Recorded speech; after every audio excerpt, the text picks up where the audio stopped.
Hello, everyone, and welcome to the public space. Today we have an amazing episode prepared for you.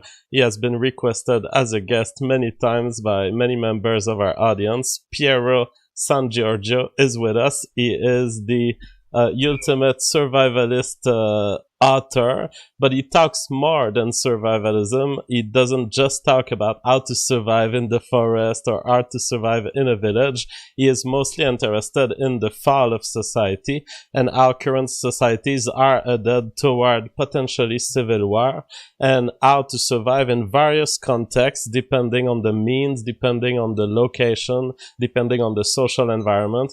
He is one of the greatest thinkers of our time. Piero, how are you doing today? Hello, Jean-François. Hello to bonjour au Québec. Hello to everyone who's listening to us. I'm fine. Thank you for inviting me. And so for those who don't know you, your links are in the description below. You also do lots of YouTubing, most of it in French, and you live in Switzerland right now. Is that correct? Yes, that's correct. So how's life there?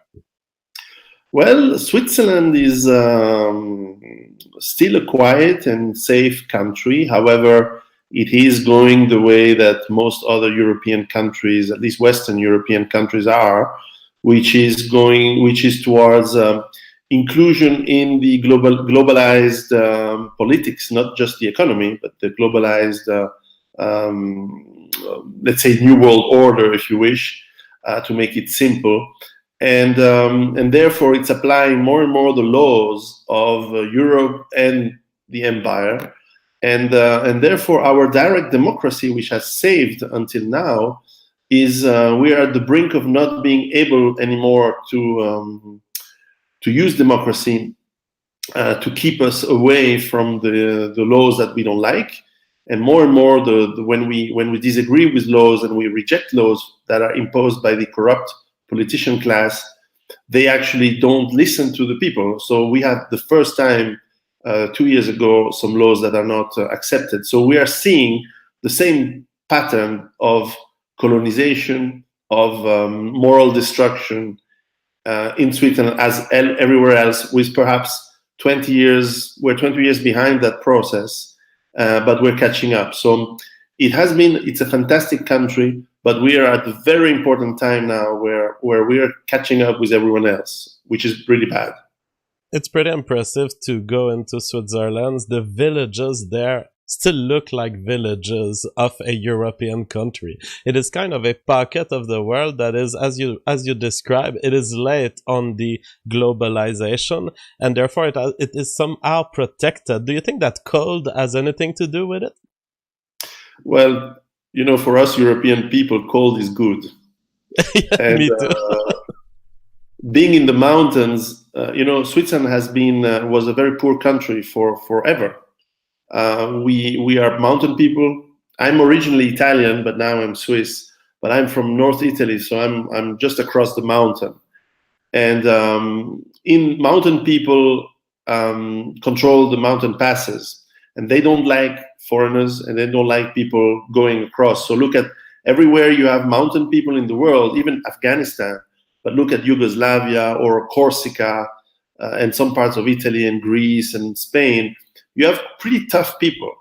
And Switzerland was exporting bodies for centuries, mercenaries, soldiers. And Switzerland was exporting nannies for rich people across Europe, was exporting staff, really low educated staff forever to make money, until the beginning of the 20th century, where avoiding the First World War and subsequently the second one, and actually making a lot of money out of it, Switzerland was quite smart to have this combination of very good geography, isolated geography, but also very smart laws to allow people to come and start businesses and be very successful with them with very low taxes, and at the same time to protect the money you put in the banks from the states, from taxation, from the theft that is taxation. And so Switzerland was a very, very economic liberal country until the 2000, until it started to go into the globalized process. and that's what made Switzerland very rich. Hardworking people, but also very smart laws. And of course, and this is links to what I do, and why being Swiss gave me this little edge in analyzing how the world is going, is that Switzerland has always been a little bit protective towards the borders, and therefore has a citizen army. So our army has never been professional, and has been citizen with rifles, now with guns, able to protect the country. And of course, the strategies and tactics have evolved, but the concept of that, and the concept of having food and reserves, because we are an isolated country, is very strong in the culture until recently. So until the 1990s, every Swiss citizen was part of the army, had an assault rifle at home with ammunition. We were legally obligated to have water and food supplies for at least 2 weeks in every house, and we still have a lot of shelters, in case of war, in case of nuclear war, and these were mandatory in every house from the 1950s up till the 2000s. And this is now not mandatory anymore, but the culture is still there. So as you said, yes, we have the countryside and parts of the city still have people really think the old way. In the big cities, of course, we now have the same disaster as everywhere else. We're just slightly less advanced than France or UK, and we certainly don't have the criminality that you see in other parts of Western Europe. But it's coming. It is coming.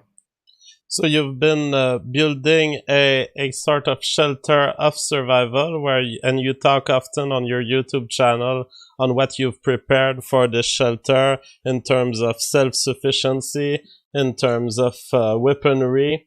And in 2011, you published Survive the Economic Collapse. You published the English version 2 years later. And in this, you predict the fall of modern civilization, the way we know it, potentially Europe, potentially even North America. And you predict this for 2025. Did you adjust your prediction since then, or are you just convinced that we are walking through what you predicted would happen? Yes, in fact, I'll tell you the beginning of my thoughts were coming from different points. I think we have time to develop. First of all, I used to be a fairly high level executive in the software industry, and my specialty was to open new markets. So I was traveling a lot into Africa, Middle East, Eastern Europe, and of course going to the headquarters of the companies in California, in the US. So I've been traveling all my life, almost everywhere in the world.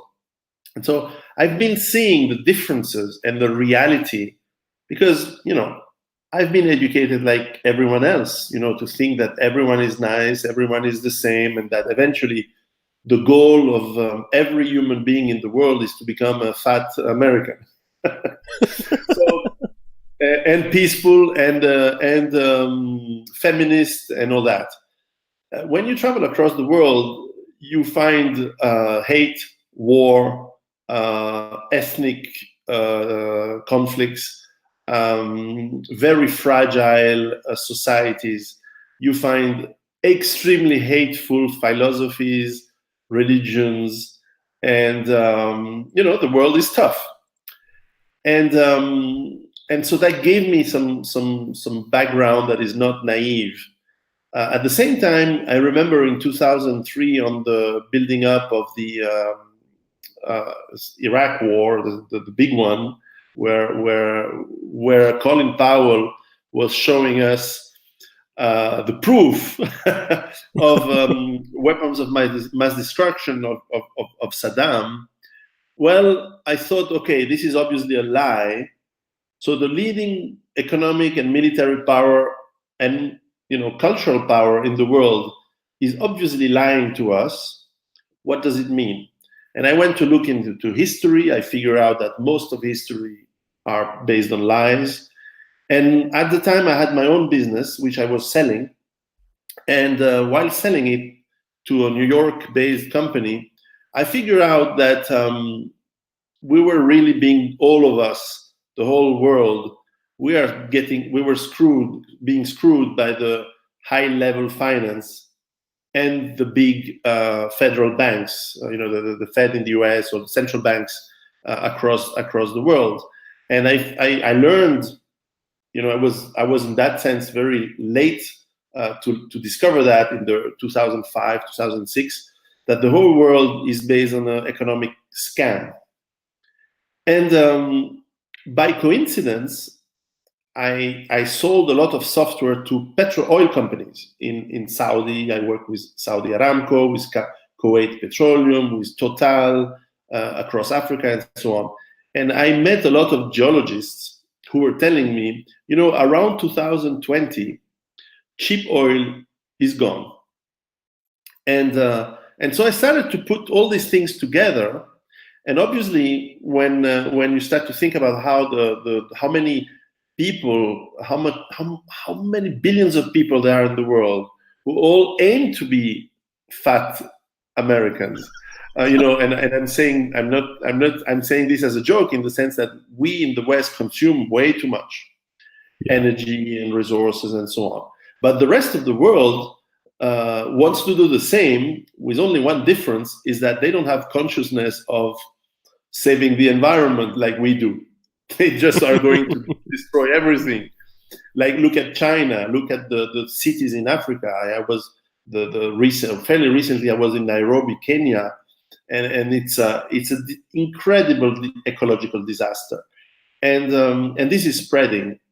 And so this increase of population, when I was born, we used to be probably 4 billion in 1970 in the world. Mm-hmm.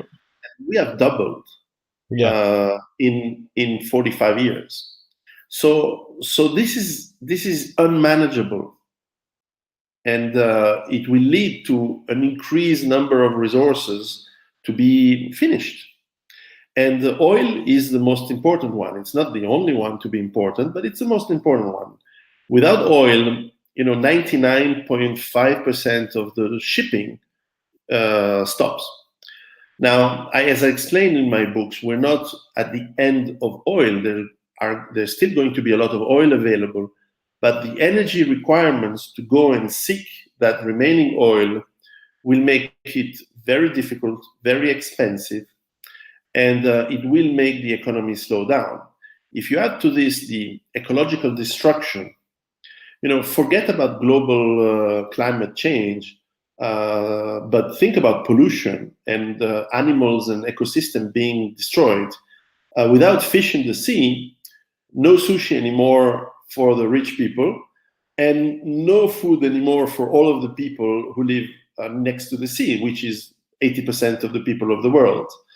So destroy pollute the waters of the big rivers in the world, and suddenly you have hundreds of millions of Pakistanis and Indians and Egyptians who start to move to where they think they can find food, and this is going to be the Western world or maybe Asia. But what we are at the very beginning, only the very beginning of migrations, which are going to be in the billions of people, unless they die en route, which is possible that will happen. But in the meantime, they are reaching the destination and causing all these problems. And if you add to this the fact that the whole world economy is based on one simple concept, is that you need to grow.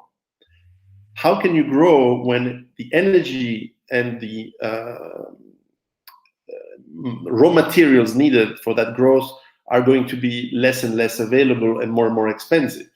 Well, so far the solution was to create debt, and we have, I'm making this very simple, but we have debt in the Western countries. In fact, most of the countries in the world have levels of debt which are incredibly, to some levels that the human mind cannot really understand, and which means that sooner or later, and I believe it's going to be soon, all the system is like a house of cards that is going to collapse. Now, my theory, and this is simply my scenario, is that it is going to collapse pretty fast. And I expect this around 2020, 2022 to really enter the big moment where things accelerate and start to collapse. I may be wrong, maybe it's 2030, but the elements of the collapse are seen by everyone today. I mean, 5 years ago, 10 years ago, there was no such problems like rape epidemics in Sweden, or millions of new African people coming into Europe, or even these crazy leftist psychosis that you see across the Western world, which is a symptom of the loss of control from the ruling classes, because these kids are from ruling classes, not from poor people, not from working classes. And of course, you see that things are out of control more and more. And you start to see rich people moving into New Zealand. You start to have all these news that you have to listen to find the signal within the noise. And this is what I try to do with my books. But more importantly, I try to give not solutions geopolitically, because I think it's too late. We're going to have a collapse. And it's very interesting to study what does it mean. But once you understand what does it mean, the solutions are for you, for us, for individuals and families and group of people and group of friends. I think we have to forget the idea to recreate France of 1950 or Sweden of 1970, or to make America great again. It will never be great again, because there will not be an America. There will not be a Canada. There will not be a France. We have to invent something new. And it doesn't matter what I think, by the way. What this is something I say in my books, is you have to get the data and think for yourself. And this is why I'm, of course, a fascist and a Nazi and everything, because as soon in today's world, as soon as you say to people, think by yourselves and make up your own conclusions, inevitably the media are extremely hostile against you, because you are destroying the narrative, which is, don't worry, everything is going to be fine, keep consuming, and just follow what we tell you to do. Yeah, I keep trying to explain to my American audience. If you don't mind muting yourself, because I think I'm hearing myself in echo. Oh, now it's fixed. All right. Yeah, I keep telling my American audience, you can have a scenario where you recover America and it's good to dream, but mostly you've lost the demographics race, and most of Western civilization has completely lost it, even quicker than America, I would argue. Europe is in a even worse state. And so I keep telling them, and they keep telling me, JF, don't black pill us. But I think that you are a good example of why, even if it discourages you, the current demographic situation, Piero brings in his book a view of your life and what you can do with it that still makes sense in terms of surviving whatever system develops after the crash. And he advocates for a very local version of survivalism, not trust the nation, not trust the military, but simply trust yourself and take responsibility for the care of the survival of the family around you. On the question of the ecological collapse, I fully agree. We are populating this planet at an alarming rate. I hear sometimes population demographists making predictions that somehow the exponential growth in which we are will suddenly slow down, which is possible, but they often don't tell the story behind the slowdown, and you don't hesitate to go into the details. You say, people will be dying one way or another. There will be civil wars. There will be competition to exist on this planet. Is that correct?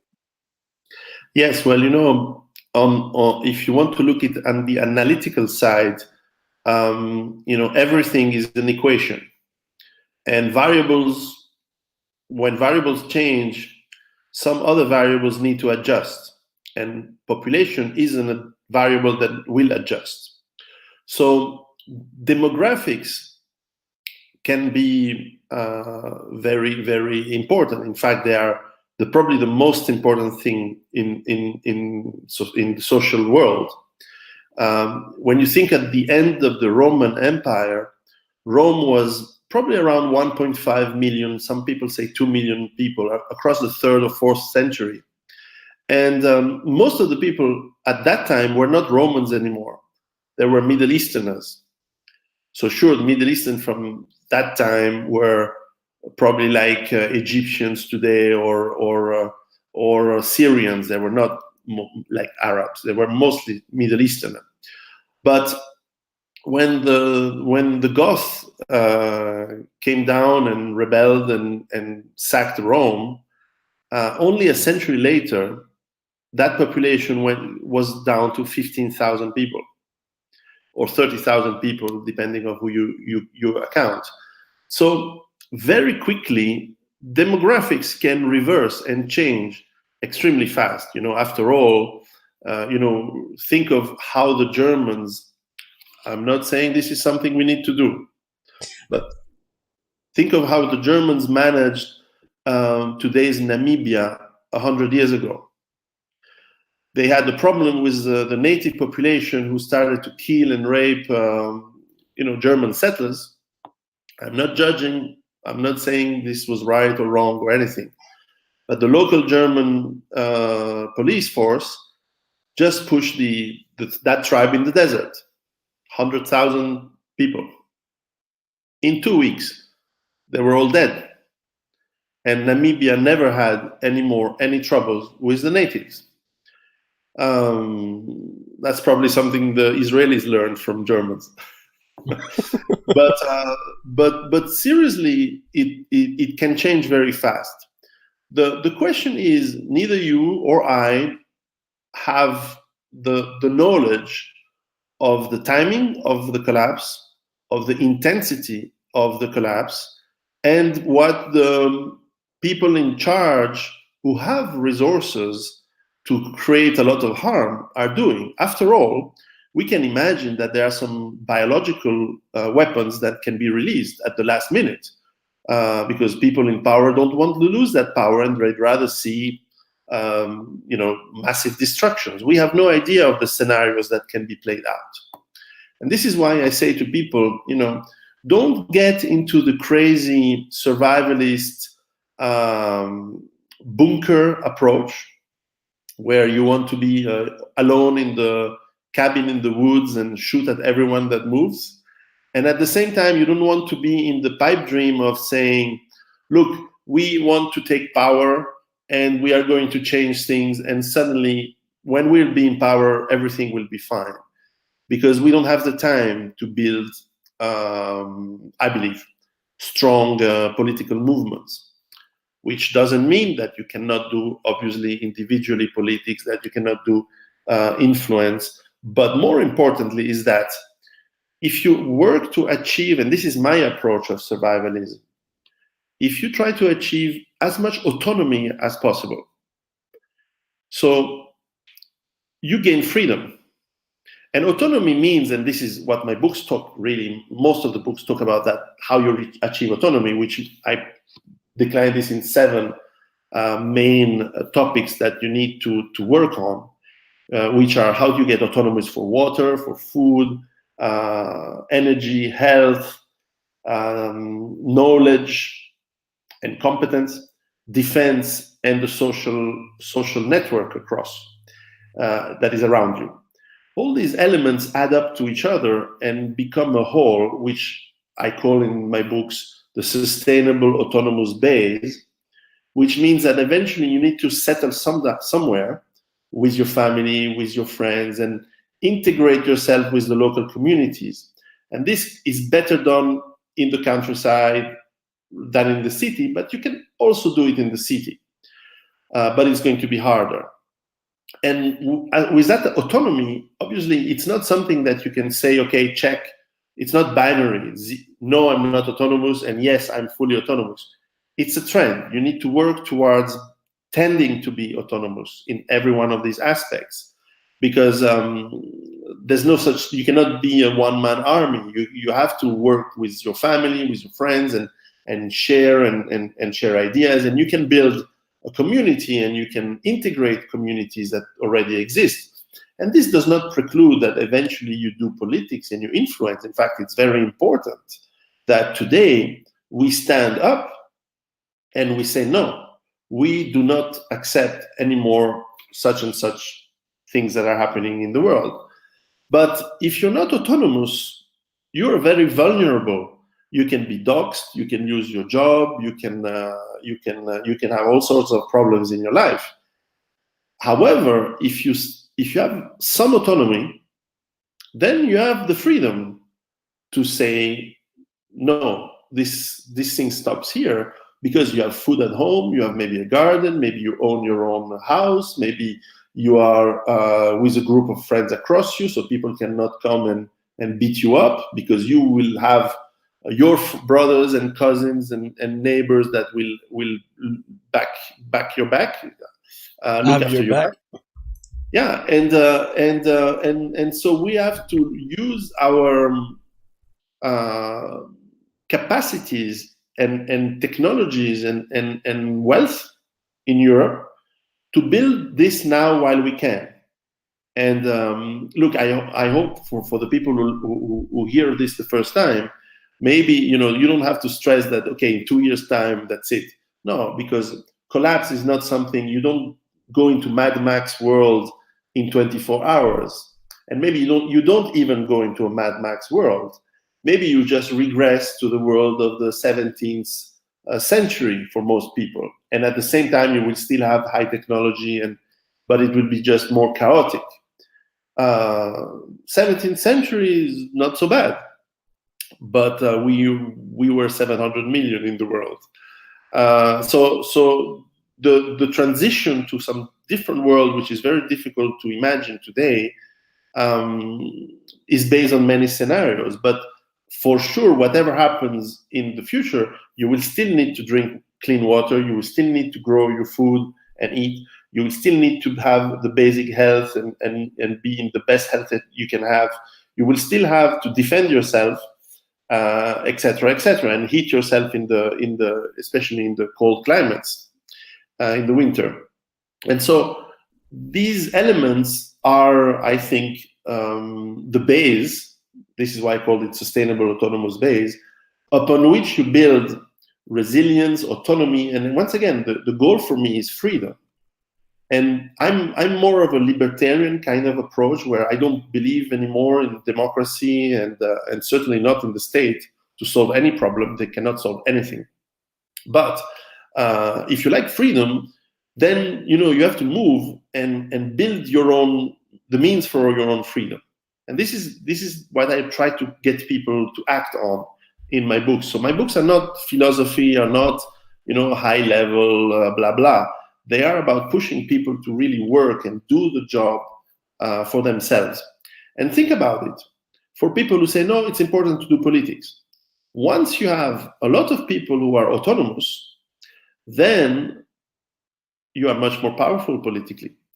And also because, by the way, once you have the means to defend yourself, you have the means to go on the offensive.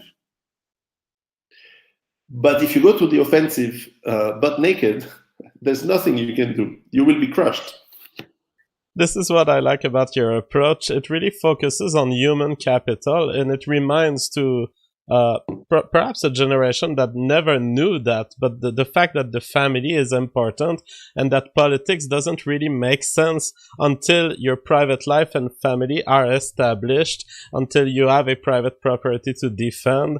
The politics of people who rent apartments, who live in these towns where they are interdependent on each other, those are the kind of things that will crash. And as you mentioned, the crash is not something you feel in one shot. the things that will survive an economic crash are local economies, are the fact that your neighbor has a cow, he has a pig, and you have something that you can trade for his meat. These things will survive, and you also focus on this idea of withdrawing from civilization, or at least big cities. And in these countryside, this human capital is worth so much more, because there's really no one who will go after you if you live in an isolated mountain. And so whatever the state of degeneracy the world reaches and the state of violence it reaches, you can make yourself so tough to go grab that you are not worth it for people to care. Yes, look, what is amazing is that when I was a kid, the evil empire was Eastern Europe and Russia, and we used to be free. Today, they are the ones who are free. And certainly, the paradox of the communism system that they had was that it protected them demographically, but also made them tough, especially the Russians, who suffered like crazy in the 20th century and before. They have a mentality of being extremely tough and used to very, very, very crude and simple lives, potentially, even if today you live pretty well in Russia. And I traveled a lot in those countries, and I had some investments in Russia, in Hungary, and all these countries. And I know very well how the people think. And when they look at us in the West, they cannot believe that we fell so fast, and that because they can read through the news and through the media, because under the communist time, that was the only way to try to find the truth, is to not believe the official narrative and the official media. So we can learn a lot from them and what they are telling us. And it goes from simple people in the street, from taxi drivers, all the way up to intellectuals like what's his name, Surviving Collapse, that Russian dude. He wrote the foreword of my book, Dmitry Orlov, very high level intellectual who basically explained, well, look, we went through collapse in the East, and we were tough, and it was really hard, but we managed to survive.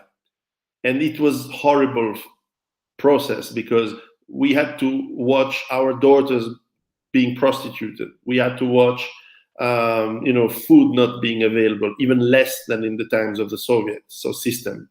We had to watch our pride of our nations being completely destroyed. We had to go through foreigners coming in and buying everything that we had, businesses, natural resources. And they look at us and they say, you are not prepared for what is happening, because you don't have 70 or 50 years of dictatorship that has shaped your mind to be flexible and tough. So you will end up into what they avoided, which is war. And unless, of course, but of course not today, but unless some people like Clinton were elected and lead us to war with Russia or China, in which case we collapse even faster, because we will destroy infrastructure. Because say what you want, but for example, in Europe, you may have millions of people who are flowing in and using the resources, but they're not destroying the infrastructure with the same speed as a war would do, as a nuclear war, for example, would do. So we still have a recoverable situation, but the recoverable situation will have to be done with people which have tough mindset. And the tough mindset can only be learned through tough times. And for example, when you grow your own food, it's tough because it's not easy. So you learn and you become tougher.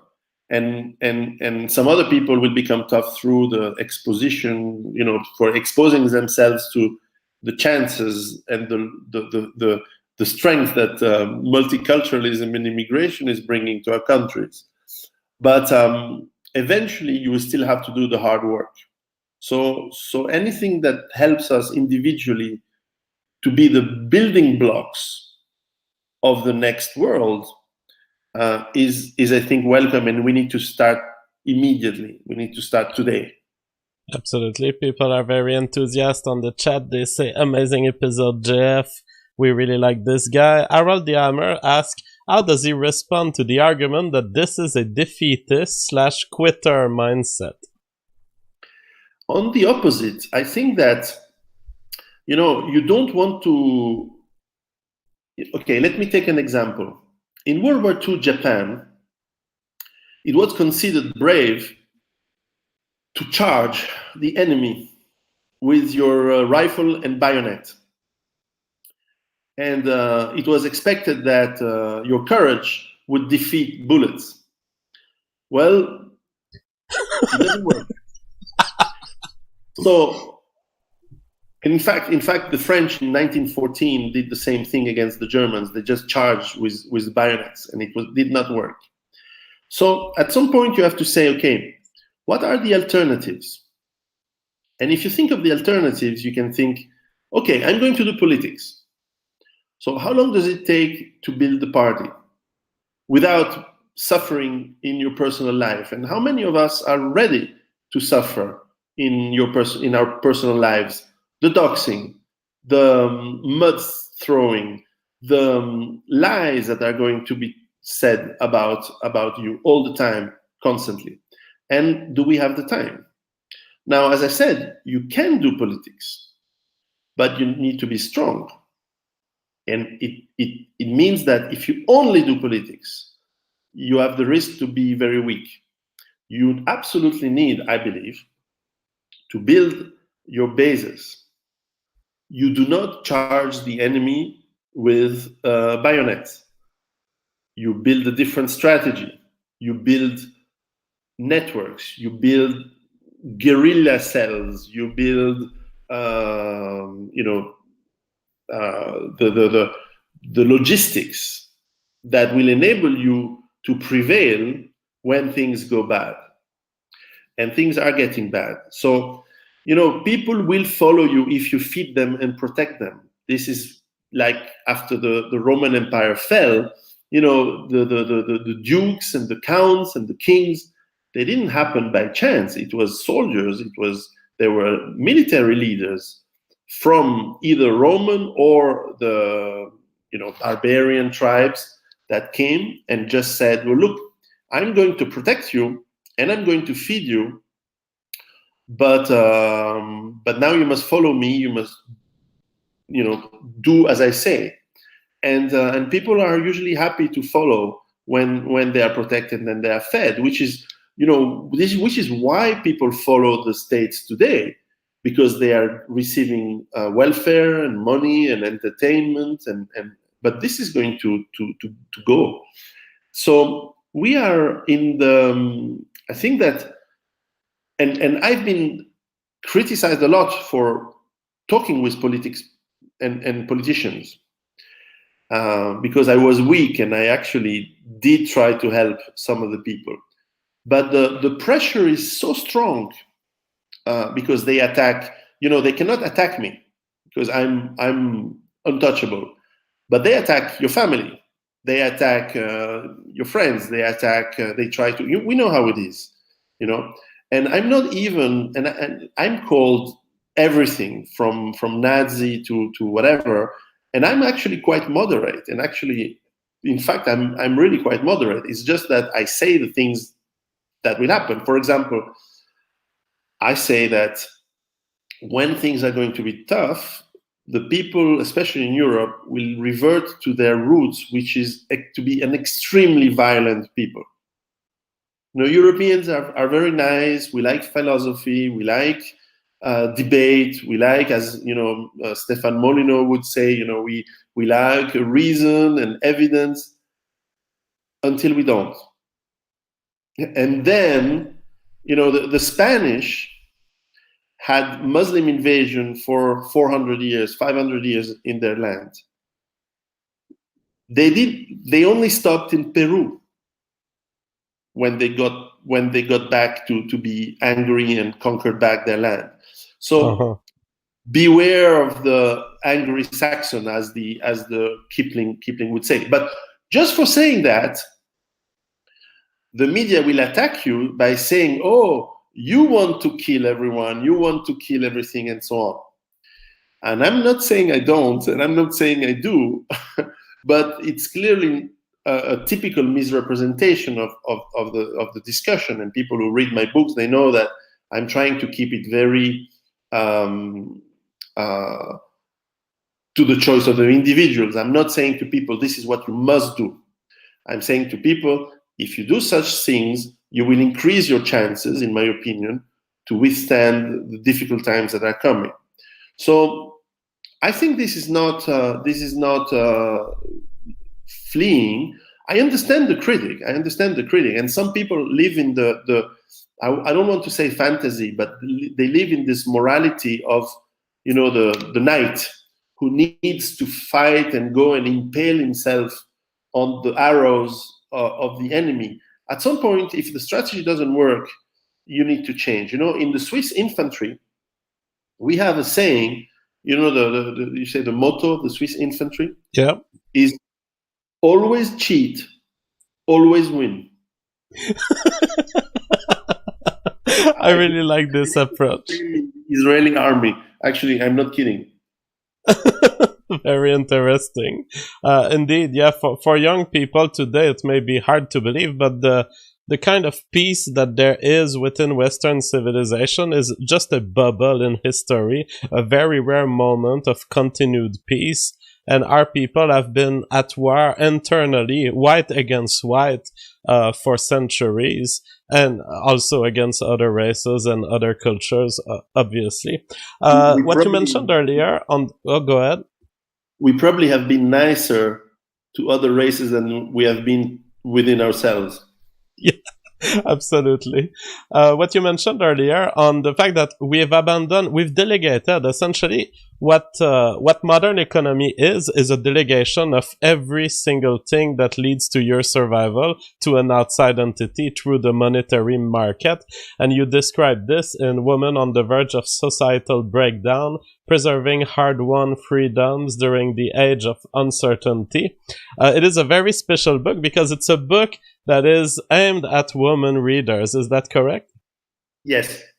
I found out that probably 80 to 90% of the people who read my first book, which was and it still is a big success. It's we're reaching more than 120,000 copies sold just in the French version, and of course it's now translated, of course, in English, but also in Russian, in Italian, and we signed the Polish version. I'm signing the Turkish version. Amazingly, it also was translated in Arabic. Quite amazing. So it's you can find it in many languages, and I was wondering, why are women not interested about this? Because they have more to lose from chaos than men, because we fight, and at least it's our nature. And so I went to interview about maybe 20, 25, 30 women who were preparing, and I was trying to understand what they were telling us. So I relate in the second part of the book what these women are doing and why they think that they need to be prepared for difficult times. But in the first part of the book, I wanted to tell a little bit why feminism, first of all, what is a feminism story? And I took this example of my grandmother, who exactly 100 years ago, she was working in a factory at age 12, and how she rose from those poor conditions in northern Italy in the factory in Torino to become, I wouldn't say wealthy, but certainly she had her own business, and she had her own successes on her own. And so I take this example of how feminism initially was the empowering of women to be economically independent if they wanted to, and eventually to have a political say, and how it morphed into slavery for women, not from their husbands, because they were never really slave from the husband, but suddenly slave of the economic machine, and how women, in fact, Marx perceived that as the hidden army of the capitalism, saying, well, women one day will go in the marketplace and they will lower the salaries, they will take more jobs from men and so on. And in fact, in the end, both men and women will be enslaved to the economic system. Now, I'm not a Marxist and I'm certainly not a socialist, but I must say that for sure, look at how many women they want to have a career for what is really to be a glorified assistant, really. And they spend their best years when they could have beautiful and healthy children working for big companies, and they lose their time and of course they are told that because they are empowered, they can have, free and sex and so on. But no one is telling them that while men tend to age like wine, women tend to age like milk. And after a while, they complain to be alone, and that's why they become grumpy and they want war and they want to break everyone else's balls with that third wave feminism that we have now. And this has made women extremely unhappy, and it's very sad, because especially for European men, Western men, we actually want to protect women. We don't want to enslave them. I mean, the rest of the world, yes. Look at the traditional family of the Middle East, of China, of Africa. Women have an important role, sure, but it's not anywhere near the traditional role that women have had in the Western world. So I'm trying to explain to women why this is so important. Now, to tell you the truth, while I think this book is very important, and if women are listening to us, they should read it, and if men are listening to us, they should get this as a gift for their girlfriends or wives or mothers or sisters. This book is not very commercially as successful as the first one. I mean, we're talking a factor of 10 at least, because the truth.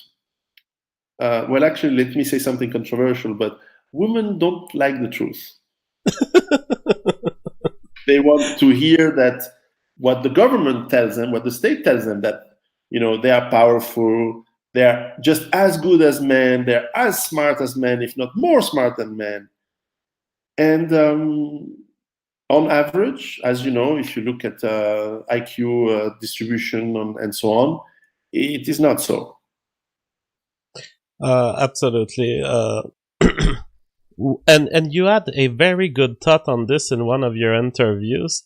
You explained essentially the evolutionary history of women is to rotate between men who fight and who win against each other. And so they've not evolved necessarily to stay attached to a man or to care about the truth or to care about anything that the men care about, to care about what's happening with society. It was the job of men to organize this, and they organized it through violence and through conquering territory and eventually even conquering the women who were on this territory. And so from the perspective of the genes of a woman, there's a rotating set of men dominating her territories, and in any case, her life is not threatened to the extent that she is a resource to produce babies. Yes, well, probably better than me, than the biological point of any living being is to pass onwards the genes in a successful way.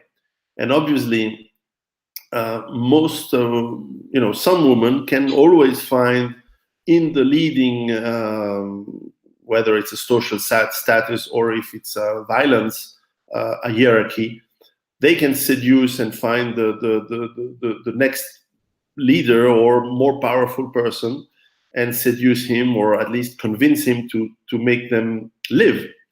In fact, when you look at the structure of families. I was reading a book by Emmanuel Todd recently, which has studied extensively the the structure of families across the world.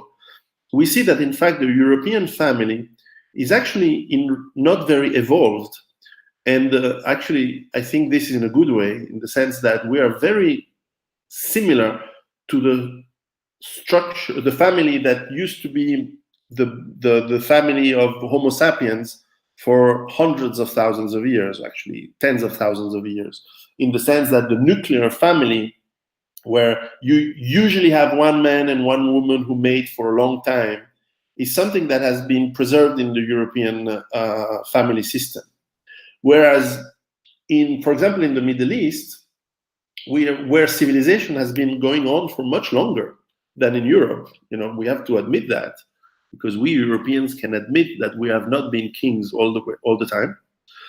But in the Middle East, the family is in a way more evolved, and it evolved quite a long time ago to a system where women are subservient and submitted to men who, in fact, rule the families. And this is why they force marriages with cousins to keep the wealth of the families together, which of course has something bad, which they couldn't know because they don't know genetics, is that marriages within cousins, and we're talking levels of 30 to 40% of all marriages in the Middle East, in North Africa, Middle East, and parts of Africa, and to some extent it's a bit the same in Asia with lower levels. Well, marriage within cousins has fantastic results to create a population that is a bit dumb and retarded. Let's put the real word. So I'm not saying everyone is, but a significant proportion of the population is. So over the long term, it creates a culture that is not aimed to innovation. And this is one of the big flaws and this is why Europeans have ruled the world in the last 2-3 centuries, despite not being, on average, the smartest ethnics of the world. We have ethnics that are smarter, but because they have family structures that tends to take them down to a more static level, we kind of have that innovation. So are we able to keep this for the future? Well, by definition, I would like to, because I'm part of it. So I don't look at this into a good or bad approach. Is that I would like my genes to, and therefore my memes, my cultural memes as well, to keep evolving and keep going. And of course, this is why I chose to marry, and I have 4 kids with a woman who is from North Europe, from Switzerland and France and Germany. So like me, because my ancestors are mostly from the barbarians. I'm blonde and blue-eyed, but I mean, it doesn't matter. For me, these are not criteria that are important. The fact is that I'm trying to keep my culture and my genes in the same geographical, historical area. But in the end, maybe, this is not the right, strategy. Maybe the best strategy is to be a parasite that makes a lot of children, and therefore you have more success in reproduction. This is, that better than me, the RK strategies for reproduction and families, which is very simplistic, but has some truth. In all these scenarios, women usually, yes, they're less loyal to the culture, to the men. They will, if they're young and fertile and good looking, they will always find some protector that will take them over, and therefore they will pass their genes. We have much less chances to pass our genes unless we protect borders and our group. And we have forgotten to do that. So we have a really big problem. Do you think on the fall that our civilization was just doomed to fall? Or do you think we made big critical errors along the way? Was giving women's right an error? Was letting the state grow an error? Or do you think these things just play out and it's pretty much out of the control of anyone, and civilizations are ultimately bound to collapse on their own contradictions and their own contradictory forces? Well, it's it's a complicated question to answer if you look at the facts.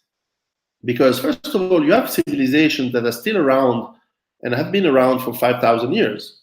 China, it had ups and downs, it had changes, but they're still Chinese mostly. They had some inroads from the Mongols. They had some slight changes, but generally speaking, China is still China. Persia is a very old civilization. Japan is a very old civilization. Europe, for example, is a bit different because we are this little peninsula in the huge Asian landmass, and with this great weather that Mediterranean and the Gulf Stream allows across Western Europe, especially, we've had this ability to create amazing civilizations in the last, let's say, 3,000 years. And the Middle East, when it was not dumbed down by different cultural changes, was extremely brilliant civilization. In fact, some people say that we are the same people. I mean, the people who had brilliant civilization 3,000 years ago or 2,000 years ago in the Middle East were the same, were roughly European. The Caucasian we are now genes. European, but this huge group of people which were very successful come from the same origins. Some other areas in the world simply never had civilization. I mean, of course, the leftists would say, "Oh, but the Australian Aborigines is a civilization." Well, no, it's a culture. It's not a civilization. I mean, at least you need to have the will to start, and then send people to the moon or whatever. But you need to have complexity. So parts of the world develop their own culture. And you have, for example, incredible civilization like the Aztecs or the Maya, who have this spark of brilliance, in their case, extreme cruelty, and then they collapse. And Jared Diamond had this interesting book called Collapse, who looked at, I think he has some major flaws of logic at the beginning, but once you pass these flaws, he has some good points in saying, well, you can collapse because you're invaded by a stronger, more powerful, more technologically advanced, and more determined civilization. Mm-hmm. You can collapse because your growth destroys the available resources. Actually, Tainter has an interesting book on how the overextension of empires creates the pitfalls that makes them eventually fall. Sometimes I would add to this, this is not in Jared Diamond's book, but this is my own analysis from the Roman Empire, which had a lot of people complaining from internal sabotage from small communities already in the Roman Empire. So you do have that phenomenon that sometimes you have people who want to take power, but they're not powerful enough, so they sabotage the system so that it collapses, and eventually they try to make profit of the collapse. You have a mix of that in every civilization, but if you look at the facts, some civilizations manage to stay, and some civilizations are wiped out and disappear. The way when I was younger, I looked at empire and civilization with awe, in the sense that, wow, the American empire of today is great. We can have McDonald's everywhere. Or wow, the Roman Empire was great because it had great armies and it pushed peace. It enforced peace in its system. But then, growing older and loving freedom more and more, I start to say, well, maybe empire is not really the way. Maybe you are more free when you are, or more happy, certainly, when you are with your friends, with the people you know in your mountain village where I live now. And maybe, I don't care that barbarian hordes pillage the Louvre in a few years, because I cannot do anything about that. I am sad because I'm sure there's a lot of interesting art and culture and knowledge.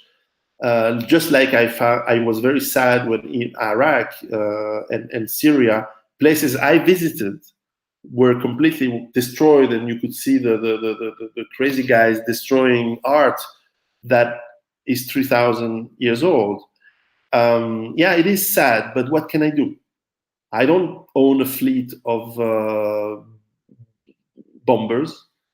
I cannot, with one click in the hand, exterminate people that I don't like. Maybe in my next life, I will be a biological researcher, and I will develop a special virus. But in today's life, so it's the way it is. I have to do with what is reality, and probably having children, makes you focus on what you can do, because you cannot put your will and change things, but you can work on yourself and on the people around you. So we have to be modest, I think, and of course keep having dreams and having vision about what we want for the future. And we have to define for every one of us what we will accept and what we will not accept, and what are the things we're willing to die for and fight for. But this is very personal. I cannot say to people, go and fight, because I'm not, I'm not a murderer. I don't want to send young people to die for me. I've studied enough history. There's enough crooks who send young people to die. What I can say is learn, prepare, and think by yourself, and eventually you will come to the right decisions. But I cannot say to people what to do. This is why I mix very bad with politicians. This is what I really like about your philosophical approach. And you mentioned Jared Diamond. I would totally oppose his approach to yours, in that I think that civilizations are best seen as a shell. Like, not the snail itself, but the shell. And there are profiteers who come to it, who use it. The civilization is more a tool. It's not so much the people who form it. Whereas your philosophical approach is based around the people, first and foremost, and the civilization emerge almost as a secondary effect of it. And I think we tend to forget that when Jared Diamond and Guns, Germs, and Steel, for example, ask what made the European civilization great and what made the Native Americans fail. Well, the Native Americans, they've introduced their gene line into a gene line of a bunch of white people who came to them and who had better tools, better boats, better everything, essentially. And so the Native American people still lives within us. Of course, you're perfectly right. And the Native Americans who, they were invaded by a superior civilization, who mated and passed their genes in the new people who came in, they won the lottery, the genetic lottery, for the moment, at least for a while. Those who stayed in the reservations, they are fat and drunk. I don't know about Quebec, but I've visited a lot of reservations in North America. But this is why we have to think very hard about and I like also what you do in your work, in the sense that the genetic approach to life, to have consciousness of that, whereas people usually have an instinct, but the consciousness of that is very important in the next years, because life likes diversity. This is true. I mean, life loves to have genetic diversity, and which is why, by the way, we need to protect it, and we need to make sure that there is homelands, or whatever you want to call it, where you have Chinese, Japanese, Zulu, and Bantus, and Europeans. But then, of course, Europeans are not allowed to have their own homeland, and because we need that diversity of genes. And I like this approach that in today's world, you also have this meme, these ideas. And today's, for example, there's no question the whole world has adapted and taken on European ideas. First, it was North America, who was a kind of a child of Europe, and then Australia and South Africa, and now the whole world. And what we see now is, starting from the universities of the West, is a kind of a reverse where we basically say, well, no, we don't want to have mathematics because mathematics is white patriarchal concept.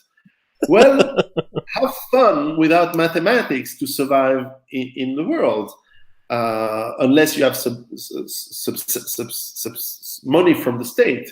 So, in the end, nature and life is extremely unforgiving. I wanted to say cruel, but cruel is not the right word.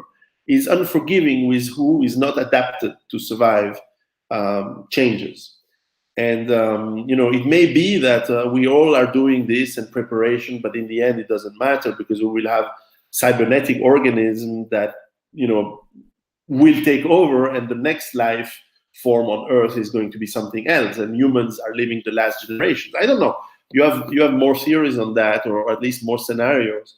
But certainly, at least I have to be pragmatic, because when I look at my 4 kids every morning when they go to school, I cannot tell them, well, look, don't worry because you're going to be replaced by AI, or don't worry because in the end you're going to be enslaved by some people from the Middle East, or you're going to be eaten by some people from the South.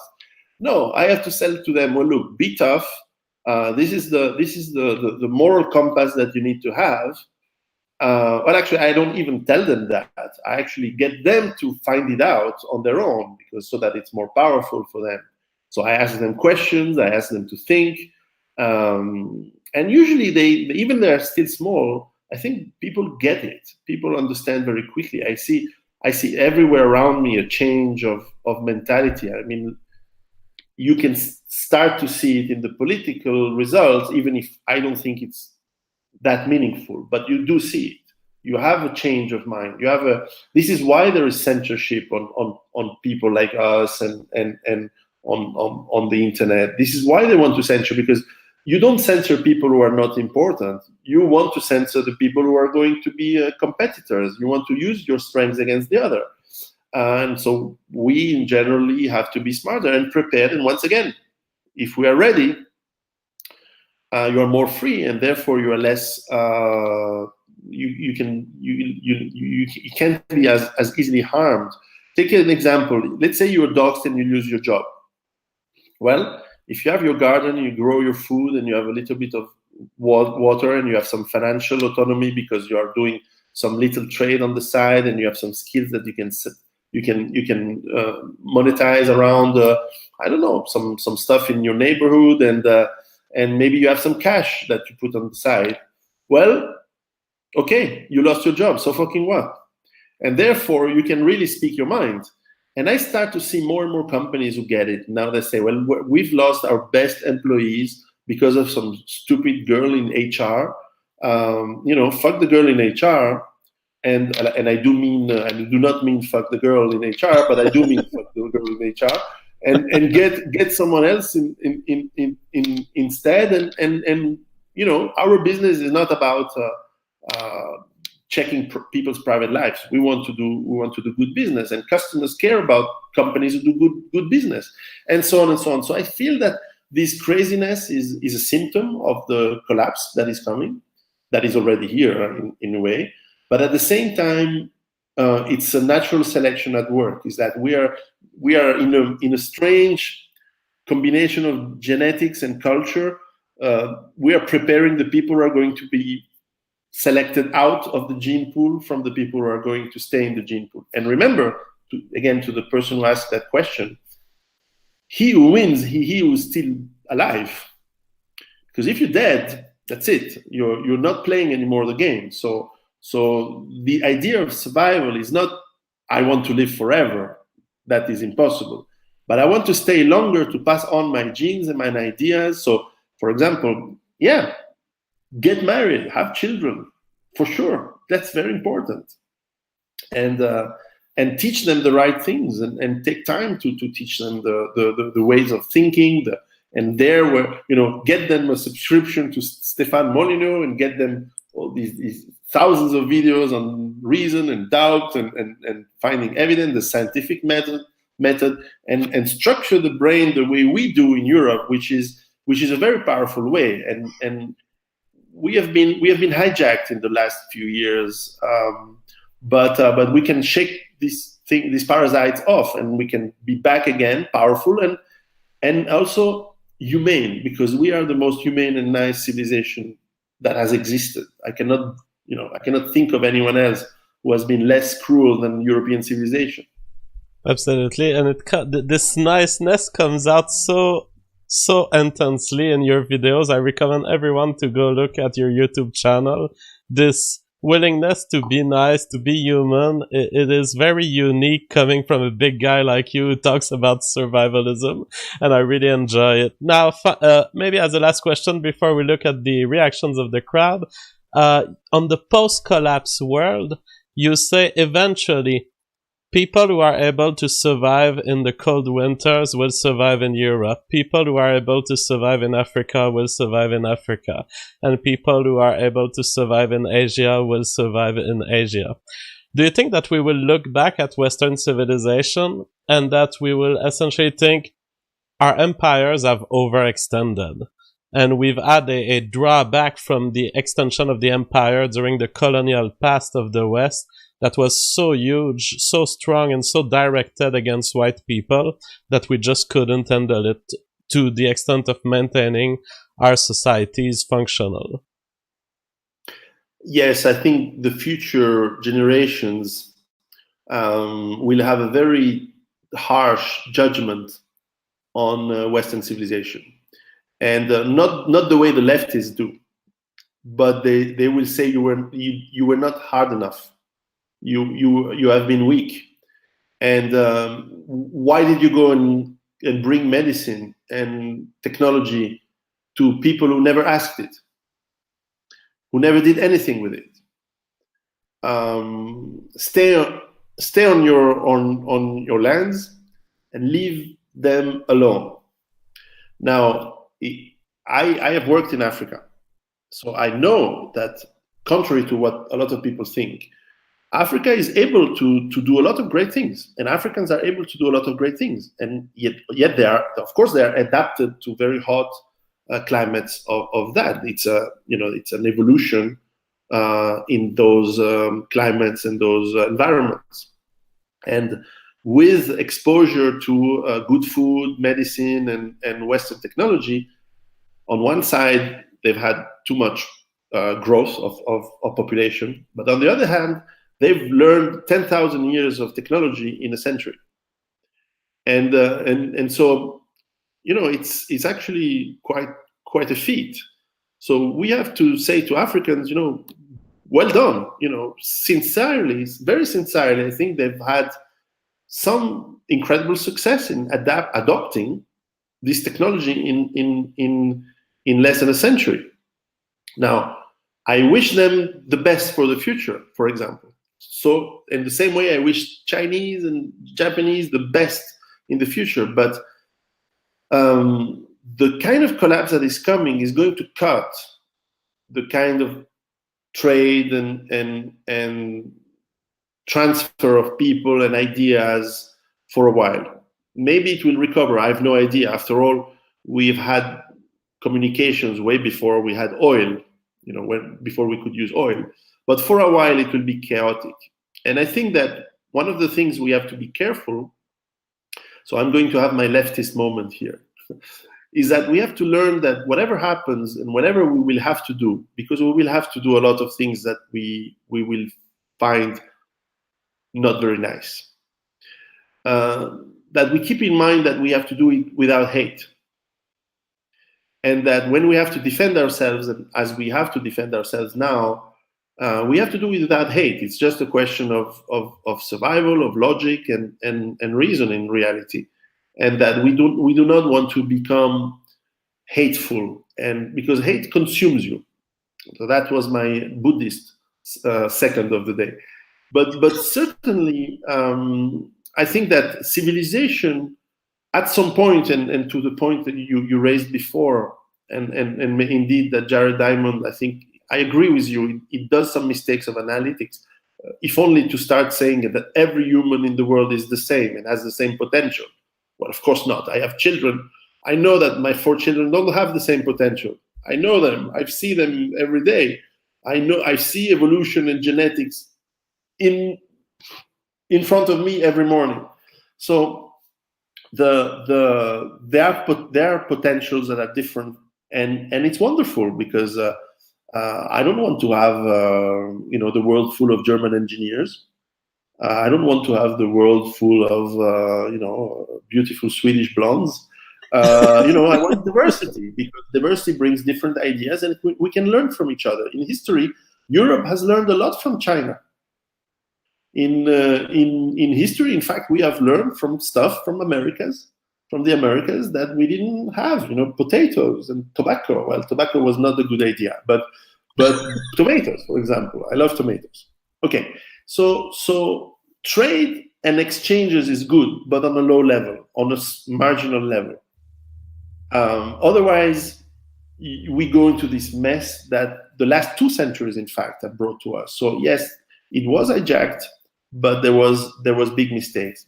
The big mistake was to, of course, to go in all the countries and basically try to make other peoples like us.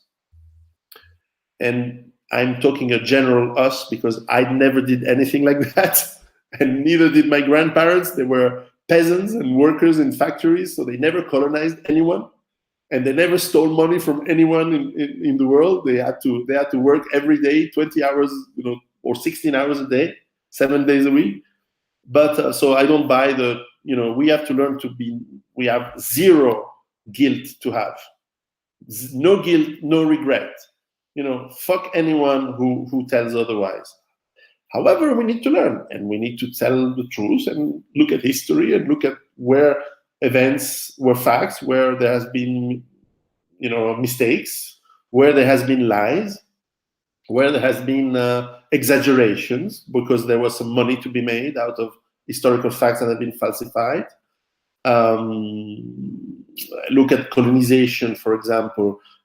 We only talk, and all we ever hear about is the bad things. And yeah, there's been a lot of bad things, but we only hear about the bad things about Europeans, because Europeans are guiltable enough to pay. Whereas, for example, when the Muslims took, 100 million slaves in Africa throughout 7 centuries. Africans know that. They know very well. And they actually sometimes say and they write books about, the Eastern slave trade, and how 100 million Africans were put in slavery by Muslims. But the Muslims say, well, we don't give a fuck, because we have money, but we're not giving it anyway. So we have to learn. This is an example where we can learn from the Arabs and the Muslims to be unguiltable. And so see, I'm very open-minded. I think we can learn from Muslims. We can learn from Arabs. For example, the other day, the last few weeks, there's this silly judge thing in the United Judge States. Kavanaugh, we've been following this on the show for the last week. Exactly. Well, now you understand why in Sharia law in the Muslim countries, the word of a woman is worth half the one of a man.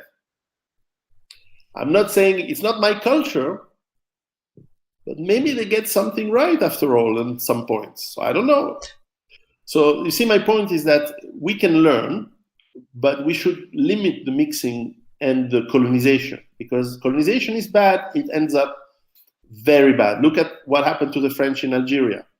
Look at what is going to happen to the Algerians in France, because I don't believe that it's going to continue. These things are going to reverse. Now, a lot of people indeed are blackpilled and say, "Oh, we cannot do anything about it." Well, wait till the things collapse and there is no more money being given around to people. Then it's going to be very tough. But Europeans are still 90% of the people who live in Europe. So I don't give a single chance of survival to people who are not European in Europe if things go really bad, as I think they will. I'm not saying this as a wishful thinking, and even if I did, so what? I'm not changing anything. But I think that in 20 years, 30 years from now, Europe will be European. Well, maybe with a third of the population, or half of the population. And we've been through this before. We've had plagues in 1348. We've had plagues in the 7th century. where half of the people died. This is common in history, that half of the population disappears in a year. So it's traumatic, but it's not uncommon. So Absolutely. we will see it happen. To follow up on the Kavanaugh story, to update our audience with the latest news, we've learned yesterday that one of Kavanaugh's late accusers is referred for prosecution for lying. So it seems that the fourth Kavanaugh accuser, who had been remaining anonymous, it seems that her story was fabricated and that it was driven by leftist motive, and there is now a letter sent to the FBI for prosecution for a sort of perjury, although it's not perjury because she wasn't under oath, but as it turns out, when you make false allegations to the Senate committee, it's just as bad as perjury, and in fact it's subject to 2 felony counts. We'll be following that story. Let's have a look at the reactions of the crowd. Larson Dillon says, "There is nothing like your show, JF. For content, depth, level of engagement, scope, you are clearly setting the standard. Very impressed, bravo." He also sends a second super chat. He says, "Metal deposit finds have been increasing. Piero ignores technology. Our resources are not and will not diminish. 4 times the metals now than a mere 10 years ago." To that, I would give my personal answer, and then I'd like to hear Piero. I would say, you are still talking about a limited resource. Even if you were to say, oh, there's 5 times more petroleum, or there's 5 times more gold than we thought there was, there is a point at which the growing human population will face a brick wall. Whether that brick wall is steel, gold, petroleum, who cares? It's impossible to maintain the current growth of human population, and therefore there will be an ecological limit no matter where it shows, and invoking a 4 times more supply of metal doesn't touch me much, given that you're going to reach the limit of whatever metal you find. Piero? Yes, that's correct. But also, if you want to, the problem with a lot of these information about raw materials and energy and so on is that usually you see the headlines in news reports, and you need to go into the nitty-gritty of the industry to first of all find out whether it's true. Second, if it's available, if it's reachable, because sure, hey, the Earth is mostly metal. I mean, if you look at the core, we probably have some amounts of metal and iron and tungsten and everything you want, and uranium that is crazy, but you can get it. I mean, not by any foreseeable technology that we can think of. If you take very briefly, for example, rare earth, which are key into technology and renewables and so on. Rare earths, you have difficult time to find them. They are depleted pretty much, but of course sometimes you have new areas that are suddenly open for business. Surprise, surprise, North Korea has a lot of reserves of rare earth. For example, surprise, surprise, the largest reserves of lithium still untapped are in Afghanistan. Perhaps there were reasons why these wars were made. But for example, if you take oil, which is something I know a little bit more for having sold in the industry, you have articles in the newspaper who say, oh, Australia has between 100 million and 1 billion reserves of oil in tar sands. First of all, what kind of moron, you can imagine being a CFO of a company and saying, oh, next year we're going to do between 100 million and $1 billion in revenue. I mean, you get fired. I mean, this is not precise enough. So the titles need to be taken away. Then you need to see how much of that is economically viable to extract, profitable. Because if the cost of extracting is higher than the cost of the market, well, then you can do it. It's not profitable, and you will fail, as many of these fracking plays have failed. And then there is the most important one, because a lot of people don't understand physics and entropy and all that, is that extracting energy has an energy cost. The day you spend 1 barrel of oil to get 1 barrel of oil, that's it. the economic laws don't function anymore. So I don't discard technology. Technology is very important. In fact, I've talked with many investors who are today going to depleted oil fields, and with new technology of drilling, with diagonal drilling and horizontal drilling, they can reach a little bit more. But I usually take this example is that if you have a glass full of ice, and you have a drink, you can drink pretty fast or pretty slow, but the maximum number of the quantity of drink is limited. Now, suddenly you can say, hey, I have a new technology that can break the ice so that you can take the little pieces of drink that are trapped in the ice. But still, you're taking the crumbles, you are taking the last little pieces of what's left. You're not having abundant fields like the ones in Saudi Arabia or the ones that are in Venezuela, which are getting depleted. Also, the other thing is that you have to always see what is the demand. Because in exponential growth of economies like we've had in the last 100 years, every year the demand is getting bigger and bigger. So actually you need to find ever more resources, and you're depleting the ones that you have faster. So eventually you do reach the wall. Now, usually when you reach the wall, it's not that suddenly there's a news and say, no more oil, that's it. We've consumed everything, there's no more drop left. No, it doesn't work this way. It's suddenly you have markets who start to say, well, we have an alarm. Such and such producer says that the reserves that they thought they had, which used to be 500 million or 1 billion barrels of oil, in fact, are much lower. In fact, there are 200 million instead of 1 billion. This is something that is happening in Saudi Arabia right now. And that they have announced that next year, in 2019, they're going to have physical problems to deliver as much as they're doing now. One other thing that I would like to tell people to be careful, and all of this I talk in detail in my first book, is that you have to also be careful of disinformation. For example, for a while there were all these crazy, and I'm sure someone will bring it up here, but there were all these crazy things about abiotic oil. That suddenly oil is some magic goo that comes from the middle of the earth and goes up and so on. And we know it's not correct. We know it's done with biotic material that is under special conditions created, and we know exactly how it's done. This is why we look for it in certain areas and not in others. And yeah, there's a lot of oil, but most of it is very hard to find, very expensive, very complicated, very complex. So we probably never are going to happen, which is good news, because it means that in 100 years' time, when we're going to rebuild something, we will still have some. So in fact, it's actually better that we don't deplete it all, because we will always have a little bit available, so that we can build something with perhaps less ease than we have today. Because the problem of today's world is that everything is too easy. Therefore, when things are easy, nothing has value.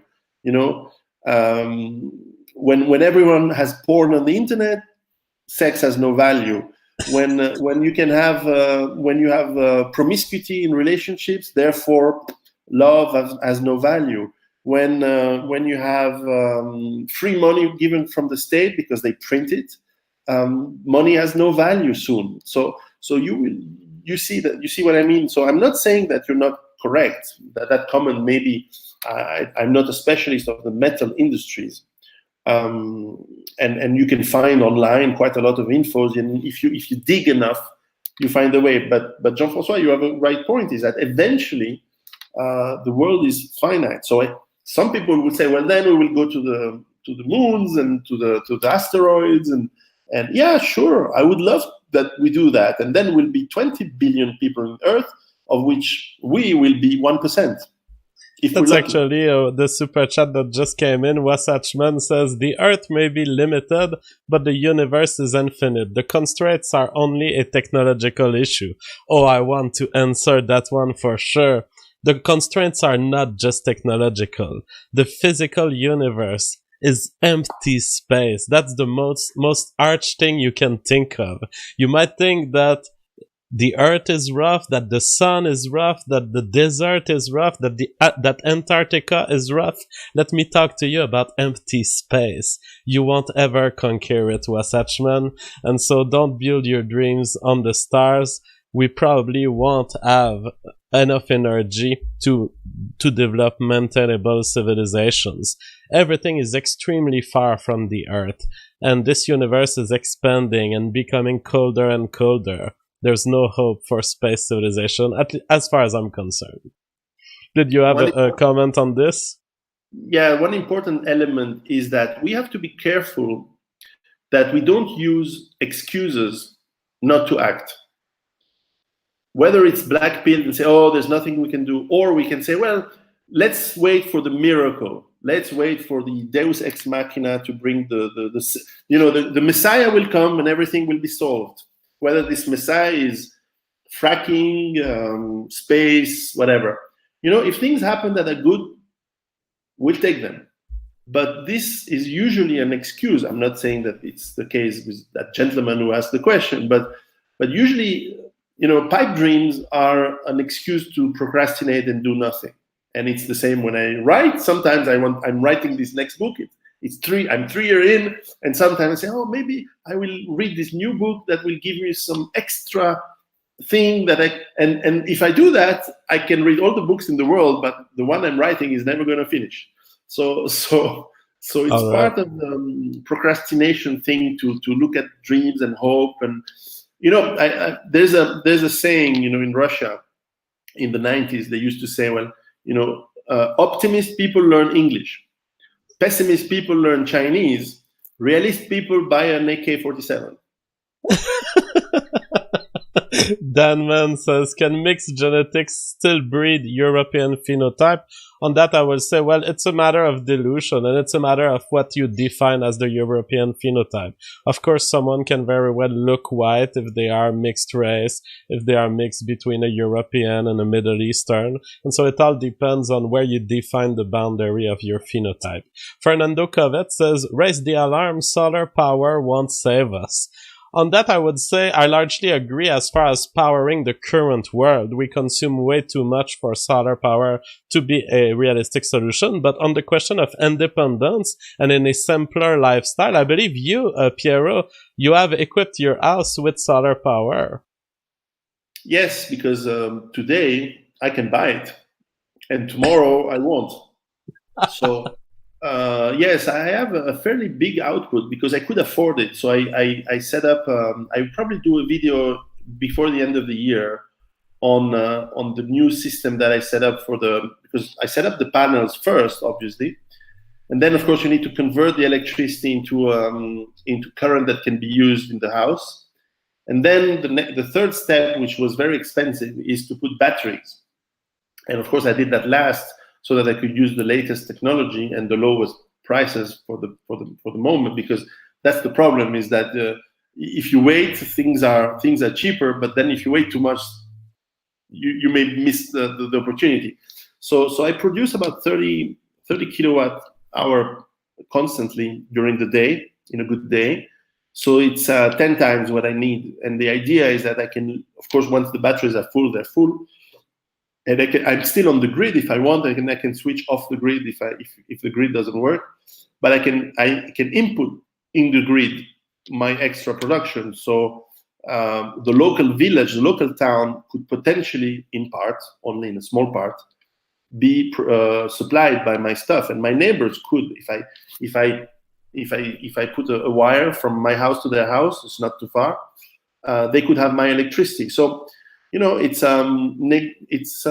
that's how you make good neighbors, when they are dependent of you. See, I could be a banker. And finally, in conclusion, Frank Underwood summarizes how to survive the fall. He says, 1, stockpile food and water. 2, make babies. 3, get in shape and learn military strategies or tactics. 4, stockpile untraceable guns and ammos. 5, give the invader an offer they can't refuse. Yeah. This is pretty good. In my book, Between the Lines. Okay. Oh, so it's from you. Well, Thank you so much for coming, Piero. It was an amazing discussion and the crowd really enjoyed it. You are welcome anytime in the future. If you ever get other books out, let's talk about them. Thank you very much. Bye-bye.